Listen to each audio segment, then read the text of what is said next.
نحمدہ و نصلی علی رسول الکریم اما بعد فاعوذ باللہ من الشیطان الرجیم بسم اللہ الرحمن الرحیم۔ سامعین محترم، یہ سورۃ بقرہ کی آیات کے 92 تا 96 میں نے آپ کے سامنے تلاوت کی ہیں۔ پہلے ان کا ترجمہ ملاحظہ فرمائیں۔ وَلَقَدْ جَاءَكُم مُوسَىٰ بِالْبَيِّنَاتِ، تحقیق آیا تمہارے پاس موسیٰ۔ ہم اپنی اردو اسلوب میں کہیں گے تحقیق آپ کے پاس حضرت موسیٰ علیہ السلام جو اللہ کے پیغمبر ہیں وہ تشریف لائے۔ بالبینات، بینات کا معنی تو واضح ہے لیکن اس کے ساتھ آیات کا لفظ حذف ہے۔ بالآیات البینات تو جس کا ترجمہ ہے واضح دلائل کے ساتھ۔ ثم اتخذتم العجل من بعدہ، پھر تم نے ان کے بعد بچڑے کو معبود بنا لیا۔ وَأَنْتُمْ ظَالِمُونَ، اور تم ظالم تھے۔ وَإِذَا أَخَذْنَا مِيثَاقَكُمْ، اور جب ہم نے تم سے میثاق لیا، میثاق عہد وعدہ۔ وَرَفَعْنَا فَوْقَكُمُ الطُّورَ، اور تم پر طور بلند کیا، طور اٹھایا۔ خُذُوا مَا آتَيْنَاكُمْ بِقُوَّةٍ، کہ پکڑو اس کو جو ہم نے تمہیں دیا ہے مضبوطی کے ساتھ۔ دیا کیا ہے؟ تعلیم، جو حضرت موسیٰ علیہ السلام کے ذریعے تمہیں تعلیم دی گئی ہے اس کو مضبوطی کے ساتھ پکڑو سے مراد ہے کہ اس کو عزم کرو اس کے اوپر عمل کرنے کا، تو اس تعلیم پر قائم رہنے کا عزم کرو۔ واسمعوا، اور سنو، اور سے حکم کو سنو، بات کو سنو، تعلیم کو سنو، اور اس ارادے سے سنو کہ ہم نے اس کو سمجھنا ہے اور اس پر عمل کرنا ہے اور اس کو حرز جاں بنانا ہے۔ قالوا سمعنا وعصینا، تو انہوں نے کہا کہ ہم نے سنا اور نافرمانی کی۔ عصینا عصیان سے ہے، اردو زبان میں عاصی کا لفظ رائج ہے ہمارے ہاں، جس کو گناہ گار کہتے ہیں، اور بعض بچے عاجزی میں آ کر یہ تخلص بھی رکھ لیتے ہیں، تو حالانکہ عاصی گناہ گار ہونا کوئی پسندیدہ چیز نہیں ہے، تو عاجزی سے بھی ایسے الفاظ کو اپنے لیے استعمال نہیں کرنا چاہیے۔ وَأُشْرِبُوا فِي قُلُوبِهِمُ الْعِجْلَ بِكُفْرِهِمْ، وَأُشْرِبُوا، اور پلا دی گئی فی قلوبہم، ان کے دلوں میں، العجلہ، عجل کا معنی بچڑا ہے لیکن یہاں پہ پھر ایک لفظ حذف ہے، وہ ہے حب۔ حب کا معنی محبت، حب العجل، تو بچڑے کی محبت۔ بے کفرہم، ان کے کفر کے سبب، ان کے کفر کے سبب، یا تو یوں کہیں کہ اگر حب کا لفظ استعمال نہیں کرنا کہ بچڑا ان کے دلوں میں گھر کر گیا، محاورے میں ترجمہ کریں تو بچڑا ان کے دلوں میں گھر کر گیا، یا بچڑے کی محبت ان کے دلوں میں رچ بس گئی، اردو میں ہم اس طرح سے کہیں گے۔ قُلْ بِئْسَ مَا يَأْمُرُكُم بِهِ إِيمَانُكُمْ إِن كُنتُم مُؤْمِنِينَ، قُلْ آپ ان سے فرما دیجئے، بِئْسَ مَا بہت ہی برا ہے، يَأْمُرُكُم بِهِ جو حکم کرتا ہے جس کا، ایمانکم تمہارا ایمان، ان کنتم مومنین اگر تم واقعی سچے مومن ہو، اللہ پر ایمان رکھنے والے، تو اللہ پر ایمان رکھنے والا کسی بچڑے کی محبت میں مبتلا نہیں ہو سکتا کہ اس کو معبود بنا لے اور اس کی پوجا کرنا شروع کر دے اور اس کو اپنا اس کی عبادت شروع کر دے، تو یہ نہیں ہو سکتا۔ یہ صاحب یہ ایک مضمون ہے، اس کی میں وضاحت آپ کے سامنے پیش کرتا ہوں کہ ظاہر ہے کہ معاملہ جو چلا ہوا ہے مضمون وہ بنی اسرائیل سے خطاب ہے، اور مدینے کے اندر رسول اللہ صلی اللہ علیہ وسلم کو ان لوگوں سے واسطہ پڑا، اور یہ بہت ہی ٹیڑھی قسم کی قوم بن چکے تھے۔ حالانکہ حضرت موسیٰ علیہ السلام نے تو انہیں اسلام کی راہ پر لگایا تھا، اور اسلام تو بڑا سیدھا سادہ دین ہے کہ اللہ کی رضا کے لیے جینا ہے، اور اس کے راستے میں جو بھی اس سے متضاد چیزیں آتی چلی جاتی ہیں ان کو ترک کر دینا ہے، اللہ کی رضا کے اعمال کو اختیار کر لینا ہے۔ بڑا آسان اور سیدھا سا دین ہے، لیکن جب لوگوں کے ذہنوں میں اپنے مفادات پکے ہو جاتے ہیں اور ان کی ترجیح ان کی زندگی کا حاصل یا مقصد بن جاتا ہے، پھر کیا ہوتا ہے؟ تو پھر اللہ کی رضا نظر انداز ہو جاتی ہے۔ کھلی آنکھوں کے ساتھ دیکھنے کے باوجود لوگ اس سے آنکھیں پھیر لیتے ہیں اور اپنے اس نظام کے ساتھ وابستہ رہتے ہیں جن میں انہوں نے آنکھ کھولی ہے، جن میں وہ پلے بڑے ہیں، اسی نظام کی اقدار، اسی نظام کے عقائد، اسی نظام کا پیمانہ خیر اور شر وہ ان کے ذہنوں کے اندر چونکہ بڑی پکی طرح سے پیوست ہو گیا ہوتا ہے، اور پھر جو اپر کلاس ہے اس کے مفادات، اور وہ مفادات میں اس قدر اندھے ہو جاتے ہیں کہ کھلی آنکھوں سے اللہ کی رضا کے احکام نظر آنے کے باوجود وہ اپنے مفادات کے تابع ہو کے سوچتے ہیں اور اپنے مفادات کے حفاظت کے لیے اپنا سب کچھ لگا دیتے ہیں، نام بھی لگا دیتے ہیں، اپنا وقار بھی لگا دیتے ہیں، اور اپنی شرافت بھی لگا دیتے ہیں، اور اپنا ظاہر بھی لگا دیتے ہیں، اور بالکل یعنی واضح ہو جاتے ہیں کہ ان کے نزدیک اللہ کی رضا کوئی چیز نہیں ہے، صرف ان کا مفاد جو ہے نا وہ اصل ہے۔ تو یہاں فرمایا کہ اللہ تعالیٰ نے حضرت موسیٰ علیہ السلام کو واضح دلائل کے ساتھ ان کے پاس بھیجا۔ اب واضح دلائل میں معجزات بھی شامل ہیں جو حضرت موسیٰ علیہ السلام کے قرآن مجید میں بھی ذکر ہوئے، ایک ید بیضہ کا معجزہ ہے، ایک عصا کا معجزہ ہے، ایک دعاؤں کے اثرات کے معجزات ہیں، اور اس کے علاوہ پھر حضرت عیسیٰ علیہ السلام کی تعلیم ہے۔ تو اصل معجزہ پیغمبر کی تعلیم ہوتی ہے جو اس کے پیروکاروں کو بدلتی ہے، اس کے بعد اس کی قوم کو بدلتی ہے، اور پھر اس کے بعد انسانیت کو بدل ڈالتی ہے۔ اصل معجزہ رسول اور پیغمبر کی تعلیم ہوتی ہے۔ تو حضرت موسیٰ علیہ السلام کی تعلیم کا یہ اثر ہوا کہ اس کے ذریعے سے یہ بنی اسرائیل کی قوم فرعونیوں سے نجات حاصل کرنے میں کامیاب ہو گئی، ان کی غلامی سے نکل آئی، آزاد علاقوں میں آ گئی۔ اگرچہ وہ خامیاں ان کے اندر موجود رہیں، لیکن بالآخر اگلی آئندہ نسلیں جنہوں نے آزاد فضاؤں میں آنکھ کھولی اور پروان چڑھی اور جد و جہد کی اور مشقت کو اپنایا، وہ بالآخر آزادی کی خوبیوں کی حامل بھی بن گئیں۔ تو حضرت عیسیٰ علیہ السلام واضح دلائل کے ساتھ، یعنی ایسی عظیم الشان تعلیم کے ساتھ تشریف لائے جس تعلیم نے اس قوم کی حالت بدل ڈالی، انہیں غلامی سے نکال کر آزادی کی فضاؤں میں لا کھڑا کیا، آسانیاں اور ذلت کے راستے سے نکال کر مشکل، مشقت اور عزت کے راستے پر ڈال دیا۔ تو یہ حضرت موسیٰ علیہ السلام کی تعلیم تھی، اور پھر اس تعلیم کی ایک خصوصیت کیا تھی جس کی وجہ سے وہ غلامی سے نکلے، کہ اللہ کے سوا کسی کی غلامی جائز نہیں ہے، ہم صرف اللہ کے غلام ہیں، اور جو انسان ہمیں غلام بنانے کی کوشش کرے گا اس کو ہم ناکام بنا دیں گے، ہاں جی، اس کی غلامی سے نکل آئیں گے۔ تو یہ تعلیم تھی، وہ فرعون کی غلامی سے تو نکل آئے عملی طور پہ، لیکن ذہنی غلامی سے نہیں نکل سکے۔ وہ ذہنی غلامی سے نکلنے والے تھوڑے تھے جو حضرت موسیٰ علیہ السلام کے ارد گرد تھے، اور جنہوں نے آپ کی تعلیم کو صحیح طور پہ جانا اور سمجھا تھا، اور جنہوں نے اس کی سچائی پر جو ایمان لائے تھے اور اسی کے ساتھ جینے اور مرنے کے جنہوں نے عہد کیے تھے، وہ تو پکے رہے۔ لیکن جو عوام ہوتی ہے نا، اور اس کے اندر کچھ مفاد پرست سردار وڈیرے طاقتور اور اس کے پڑھے لکھے طبقات مفاد پرست جنہیں اپنی ذات عزیز ہوتی ہے، تو وہ بھی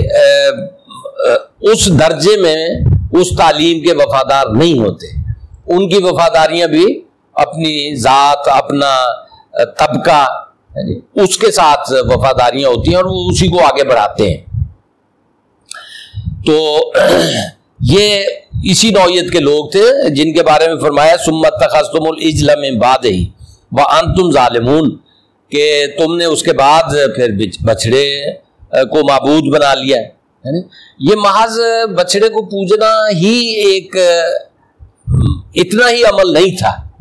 لیکن یہ بلکہ یہ پوجا پاٹ کا جو نظام ہوتا ہے نا، اس کے ساتھ پورا ایک سسٹم پروان چڑھتا ہے،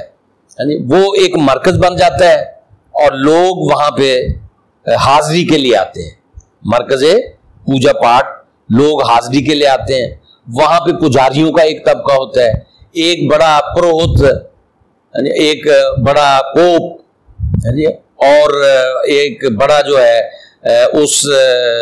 عبادت گاہ کا محافظ، تو وہ ہوتا ہے، اس کے نیچے پجاریوں کا طبقہ ہوتا ہے، اور وہ اس میں کچھ شعبدہ باز ہوتے ہیں، کچھ علم کے راستے کے لوگ ہوتے ہیں کہ جو انہیں تعلیم دیتے ہیں اور ان افکار کو فروغ دیتے ہیں جس سے معاشرہ طبقات میں تقسیم ہوتا ہے، یعنی اونچ اور نیچ کے تصورات قائم ہوتے ہیں، اور عام آدمی، عام لوگ جو ہیں وہ محنت کر کے نذرانے لے کے آتے ہیں اور عبادت گاہ پہ، پوجا گھاٹ پہ وہ اپنا پیش کرتے ہیں، اور پہنچتے ہیں وہ اصل میں وہ بڑے کو جو اس کا انچارج ہوتا ہے،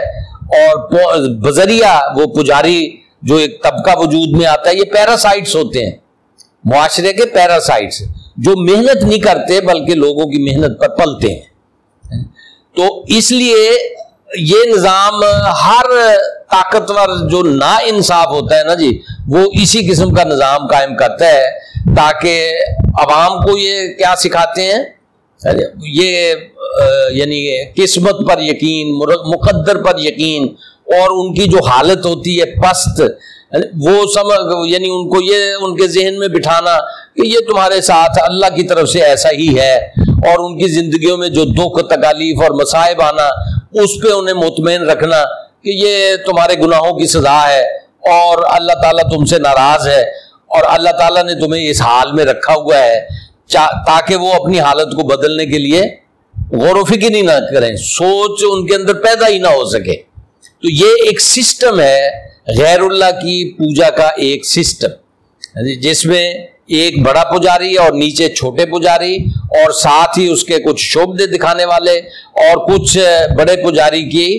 نام و نمود اور ان کی شہرت کو بڑھانے والے، اور کچھ علماء کرام کا طبقہ جو اس کے ساتھ وابستہ رکھتے ہیں، ان کے وفادار بناتے ہیں۔ تو حضرت موسیٰ علیہ السلام بنی اسرائیل کو نکال کے لائے تاکہ یہ اس استحصالی نظام سے بچ جائیں، فرعون کی سیاسی حاکمیت اور ان کی غلامی سے بچ جائیں، اس کے استحصال سے بچ جائیں، اس کے مذہبی جو تصورات ہیں جس میں وہ استحصال پایا جاتا ہے اس سے یہ نکل آئیں، اور ساری قوم اللہ کی بندگی پر آ جائے۔ اللہ کی بندگی سے مراد کہ اوپر اللہ ہے، نیچے بندے ہیں، اور بندے سب برابر ہیں، تو برابر ہو کر پھر یہ محنت اور جدوجہد کی راہ پر پڑیں، اور اپنی اپنی محنت کا جو پھل ہے وہ خود کھائیں، کوئی ایسا ان کے اوپر مسلط نہ ہو کہ جس میں غریبوں کو محنت کر کے اس کے طاقتور اور مقدس گروہوں کو پہنچانے کی ذمہ داری عائد ہوتی ہو۔ تو اس قسم کے نظام سے حضرت موسیٰ علیہ السلام نے تو ان کو بچایا، لیکن فرعون کے عہد میں جو مفاد پرست عناصر تھے انہوں نے اس نظام کو پھر سے رائج کرنے کی کوشش کی۔ عوام بیچارے چکے جاہل بنا کے رکھے جاتے ہیں، جاہل، کاہل، غافل۔ عوام کی خصوصیات تین ہیں، جاہل، کاہل، غافل، اور خواص کی دو خوبیاں ہیں، طبقہ جو ہے نا، طبقہ بالائی طبقہ، اس کی دو خصوصیات، وہ کون کون سی ہیں؟ با اختیار، بڑا ہوشیار، یعنی اختیار بھی اس کے پاس اور ہوشیاری، چالاک اور دور تک دیکھنے کی صلاحیت، اور اپنے مفادات کا محافظ، اور اس کو خطرات جو اگر پیش آتے ہیں تو اس کی پیش بندی کرنے کے لیے نہایت چوکنا اور بیدار۔ یہ اس کی خصوصیت ہے۔ تو چنانچہ حضرت موسیٰ علیہ السلام جب ان کو نکال کے لے آئے تو اس کے انہی مفاد پرست عناصر نے قوم کو اپنے پیچھے لگانا چاہا اور پرانا نظام بحال کرنا چاہا، اور عوام چونکہ اس کے عادی تھے وہ دھڑا دھڑ ان کے پیچھے لگ گئے، اور کسی کی نہیں سنی انہوں نے۔ حضرت ہارون علیہ السلام موجود تھے، ان کی نہیں سنی، اور نیچے ان کے صحیح حضرت موسیٰ علیہ السلام کی تعلیمات کو جاننے والے تھے، ان کی نہیں سنی۔ تو چنانچہ ادھر لگ گئے، اور اس واقعے کو قرآن مجید نے بیان کیا، اور اس میں ہمارے لیے یہ سبق ہے کہ ہم بھی اس استحصالی نظام کا شکار نہ ہو جائیں. یہ جو اپر کلاس ہے، سمجھدار ہے، پڑھے لکھے لوگ ہیں، وہ چوکنے اور ہوشیار رہیں کہ تمام انسان برابر ہیں، اونچ نیچ کا شکار نہ ہو. ہر انسان کی کمائی اس کا حق ہے جی، دوسرے کی طرف نہ جائے. اور انسانوں عام آدمی کو اس کام پہ نہ لگائیں کہ وہ اپنی پستی اور پسماندگی پہ مطمئن رہے، بلکہ اس کو آگے بڑھانے کی تدبیریں سجھائیں، اس کے ذہن میں ڈالیں کہ ترقی آپ کا حق ہے، اور آپ جو محنت کریں صرف آپ ہی کا اس پر حق ہے. کسی مذہبی طبقے کا، کسی مقدس کلاس کا، جی کسی دعا گو عناصر کا کوئی حق اس پہ قائم نہیں ہے، کیونکہ وہ آپ کی محنت کا نتیجہ ہے. اسلام یہی کہتا ہے کہ ہر آدمی کو اس کی محنت کا معاوضہ پورا پورا ملے. جی جو یہ استحصالی عناصر ہیں کہ غریب محنت کرتا ہے، اس کی محنت میں سے اپنا حصہ یہ مختلف ہیلے بہانوں سے، جی چالاکیوں سے، ہوشیاریوں سے لے لیتے ہیں اور رکھ لیتے ہیں، متعین کر لیتے ہیں، اور یہ بیچارے خوشی خوشی وہ حصہ اٹھا کے ان کے پاس پہنچا رہے ہوتے ہیں. تو یہ اسلام نہیں ہے. اچھا جی، پھر آپ سے عہد لیا، میثاق کو اوپر اٹھایا. تو یہ مفسرین نے لکھا ہے کہ میثاق اوپر اٹھانا اس عہد کی عظمت کے لیے تھا، تاکہ اس کی عظمت ان عہد کرنے والوں کے ذہن میں قائم ہو جائے. مجبوری کے لیے نہیں تھا، کیونکہ اللہ تعالیٰ کسی کو مجبور نہیں کرتا بلکہ اسے اختیار دیتا ہے. تو جنہوں نے اختیار سے وہ عہد کیا اللہ کے ساتھ کہ ایک اللہ کی اطاعت کریں گے، اللہ کے دیے ہوئے نظام پہ قائم رہیں گے، استحصال نہیں کریں گے، کسی کے ساتھ ظلم نہیں کریں گے، کسی کا حق نہیں ماریں گے، اور ایسا نظام قائم کریں گے کہ جو عوام کے حقوق کا محافظ ہو. تو یہ عہد ہے، اس کی جو تفصیل ہے جی، عہد تو یہی ہے کہ ہم اللہ کی اطاعت کریں گے، اللہ کی اطاعت کا عہد. اس کی پھر تفصیل ہے، اس میں یہ خوبیاں ہوتی ہیں کہ ہر آدمی اپنا کیے کا خود ذمہ دار ہو، اور ہر غریب آدمی کو اس کی محنت کا پورا پورا صلہ ملے، معاوضہ ملے، اور کوئی کسی کا استحصال نہ کرے، اور نظام جو ہے وہ عدل پر مبنی ہو، انصاف اس کے اندر موجود ہو، ہر ایک کو اس کا حق اس کی دہلیز پر ملے. یہ اللہ سے عہد کرنے کے نتائج ہیں جو اجتماعی زندگی میں ہمیں نظر آنے چاہیے. اور جو قوم کے کارپردازان ہیں، قوم کو چلانے والے ہیں، قوم کے رہنما، حکمران جی، وہ ان چیزوں کو انشور کریں اور ان کے عمل میں آنے کے لیے اپنی ساری صلاحیتیں اس کے لیے لگائیں. تو وَإِذْ أَخَذْنَا مِيثَاقَكُمْ وَرَفَعْنَا فَوْقَكُمُ الطُّورَ، طور اٹھایا، یعنی اس سے اس عہد کی عظمت کو ذہن نشین کرانا مقصود تھا. خُذُوا مَا آتَيْنَاكُمْ بِقُوَّةٍ، یعنی مضبوطی سے پکڑو جو ہم نے تمہیں دیا ہے. کیا دیا ہے؟ وہی تعلیم، اللہ کو ماننے کے بعد، اللہ کی اطاعت کا عہد کرنے کے بعد پھر وہ تفصیل ہے جو تورات کے اندر دی گئی. اور سنو، یعنی ان احکام کو، سارے ہی جو احکام نازل ہو رہے ہیں ان کو غور سے سنو کہ تم نے اپنی زندگیوں میں رائج کرنا ہے. لیکن یہ جو مخلص لوگ ہیں وہ تو سنتے ہیں اور اسی کے مطابق عمل بھی کرتے ہیں. جو کچھ انہیں چھوڑنا ہوتا ہے وہ چھوڑ دیتے ہیں. جتنا انہیں مشقت اٹھانی ہوتی ہے مشقت کو بھی بڑی خوش دلی کے ساتھ اٹھاتے ہیں. لیکن جو مفاد پرست طبقہ ہوتا ہے، مراد یافتہ طبقہ ہوتا ہے، جس کو مفت کھانے کی عادت پڑ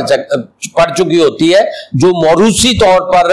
مفت خور ہوتا ہے اور اس کا عادی ہوتا ہے، تو وہ ایسی باتوں کو نہ سننے کے لیے تیار ہوتا ہے، اگر سن لیتا ہے تو ماننے کے لیے تیار نہیں ہوتا. تو اس کا ذکر فرمایا اللہ تعالیٰ نے، قَالُوا سَمِعْنَا وَعَصَيْنَا،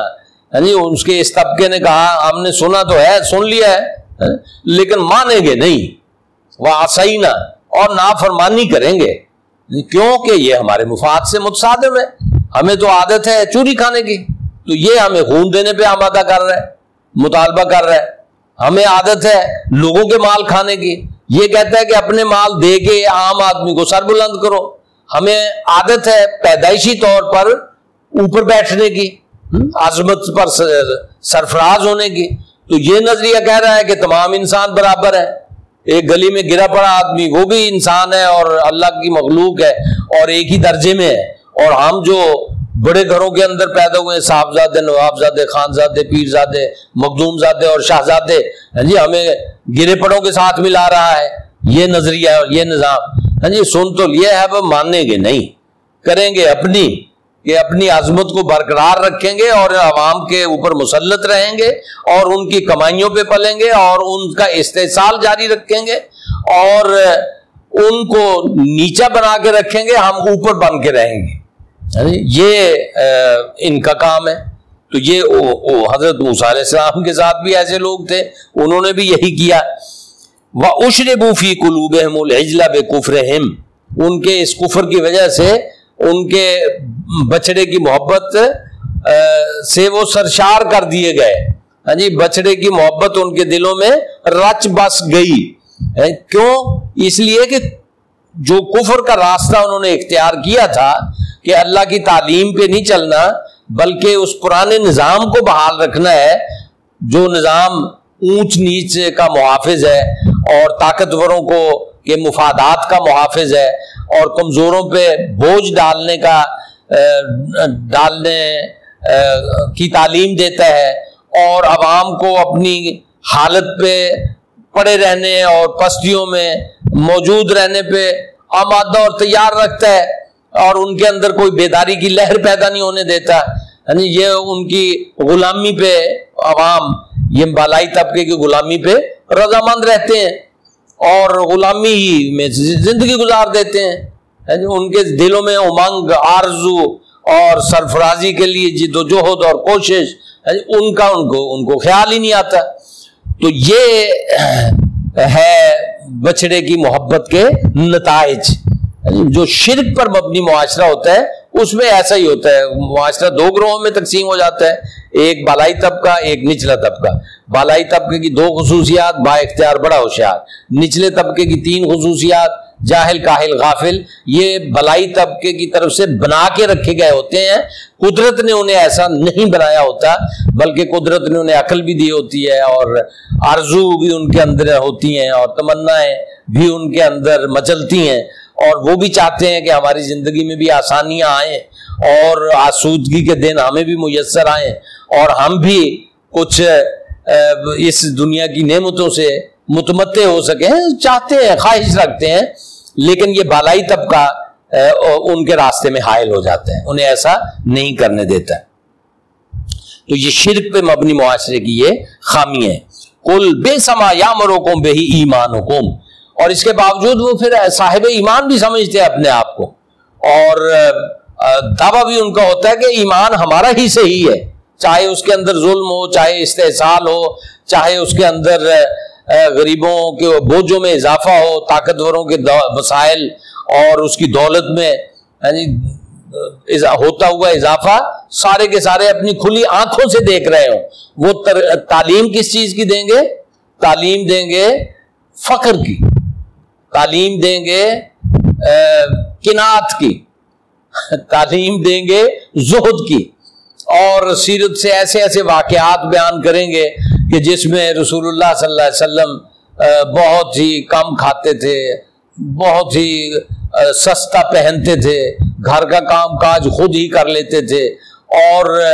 آپ کی زندگی انتہائی عام آدمی کی سطح سے بھی نیچے کی زندگی کو آپ نے اختیار کیا ہوا تھا۔ یہ ان کی تقاریر ہوں گی، لیکن ان کے محلات دیکھیں، ان کے وسائل دیکھیں اور ان کی گاڑیاں دیکھیں اور ان کے اندر ان کے پاس نعمتیں دیکھیں، ان کے لباس دیکھیں، بڑے بڑے دولت مند بھی اس کے سامنے ہیچ ہوں گے۔ تعلیم کچھ ہوگی، عمل کچھ ہوگا۔ اس طرح سے اللہ نے فرمایا کہ بھی بہت برا ایمان ہے جو یہ تمہیں اس قسم کا نظام قائم رکھنے اور اس قسم کی جو صورت ہے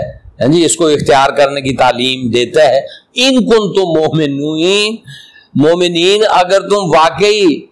اللہ کی تعلیمات کی صداقت پر ایمان رکھتے ہو، اللہ کے رسول کی سچائی کو مانتے ہو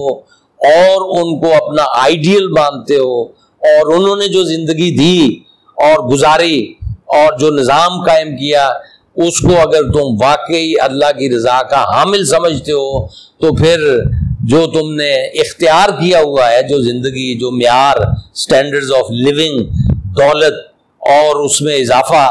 اور لباس اور سواریاں اور نعمتیں، جی پھر جو اختیار کی ہوئی ہیں وہ تمہارے ایمان سے مطابقت نہیں رکھتی۔ وآخر دعوانا الحمدللہ رب العالمین۔